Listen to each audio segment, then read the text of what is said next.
Well, now on to my man Henry VIII.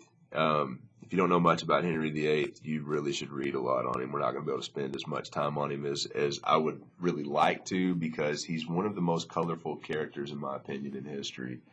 He doesn't even care. It's like I don't even care. Whatever, I don't even care. Just we're done with the Pope in general.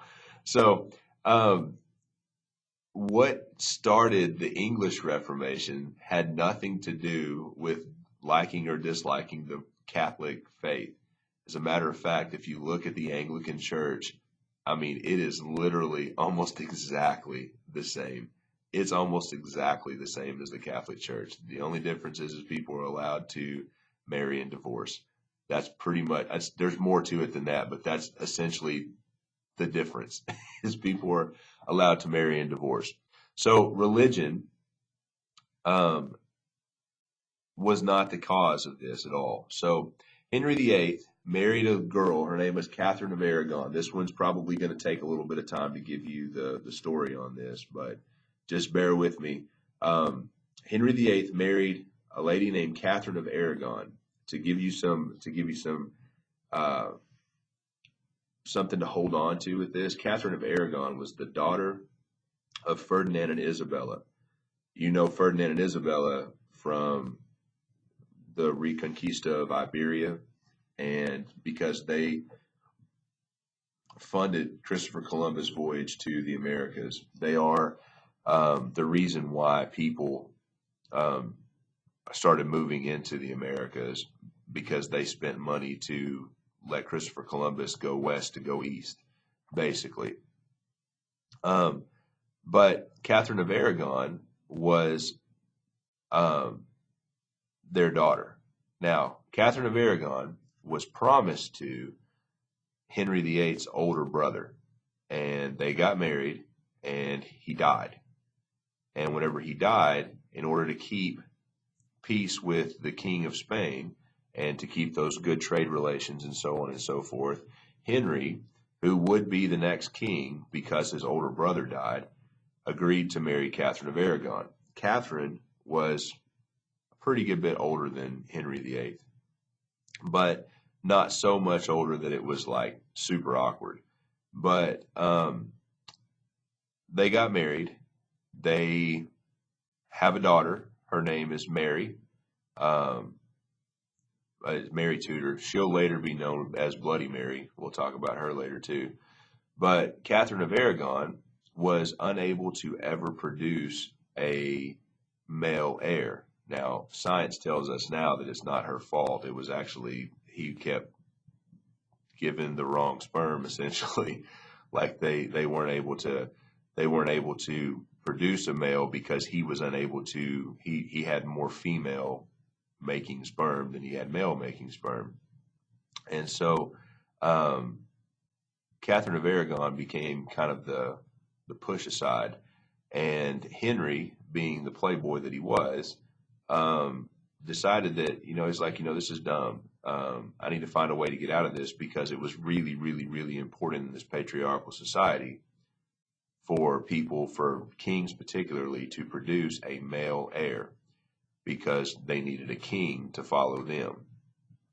And so he asked the Pope to annul or to declare invalid his marriage to Catherine of Aragon, but the Pope said no, because the Pope was it kind of hooked up with the King of Spain. He didn't want to make anybody mad,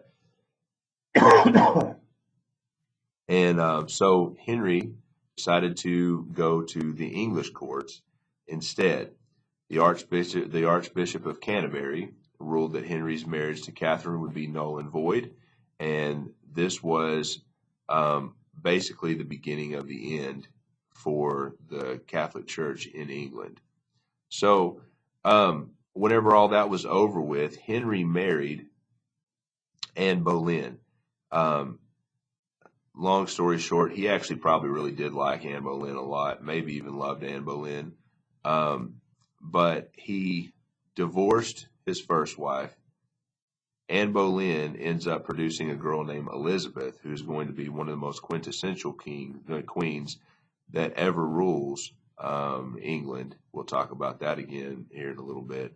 But he's unable to produce a male heir. Anne Boleyn I think she ends up having a miscarriage or something like that, really messes with Henry VIII. And so essentially, he accuses her of sleeping around on him. And so with that being said, he accused her of that, and she, Anne Boleyn, and his buddy, within a few weeks of each other, I think might have been a few days, but within just a little while, Christian humanist Sir Thomas More, both of them were beheaded, like within a very short amount of time of each other, because Thomas More was trying to speak out against, or to try to dissuade him from doing this with Anne, and so on and so forth. There's a lot more to it than that, but basically, Henry VIII is not a man to be crossed. Let's put it that way. He divorces his first one. He beheads his second wife. His third wife he has produces a male heir, and then she dies. So like she dies during childbirth. So divorced, beheaded, died. The next one he divorced, she was called the Flanders mare, or they called her the Flanders mare, which means that she had a face that looked like a horse. You can look up pictures if you just really want to. She didn't have a face of a horse. She probably was the prettiest of all of them. So divorced, beheaded, died. Divorced.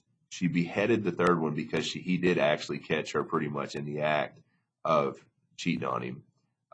So divorced, beheaded, died. Divorced, beheaded. And then the last one, not sure how she did it, probably just because of his older age, and because he had a really nasty ulcerated sore on his leg that he died from, pretty much. The last one survived him, and she actually was she was like the ruler-ish for a little while, and then his son took over. Then his son dies early because he was a sickly little boy, and then Mary takes over as the queen, and then she dies probably from cervical cancer or something like that, and then Elizabeth Tudor takes over, and so that's all within this little span of time. So just a couple of things to think about. I know that this video was a really long one, but it's a pretty funny story. Divorced, beheaded, died. Divorced, beheaded, survived.